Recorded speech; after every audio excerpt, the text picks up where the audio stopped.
You are making huge AC and fan placement mistakes in your home. Placing a fan right above your bed forces air straight onto your face, making sleep uncomfortable. Always install it at the center of the room for proper airflow. Also, mounting an AC above your bed is a bad idea. It makes using the remote harder and leaves you shivering at night. Instead, place it away from the bed for better ventilation.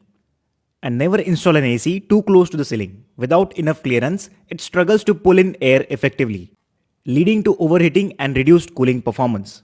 Always leave an 8 to 12 inch gap to ensure proper airflow and prevent system strain. Follow for more such tips.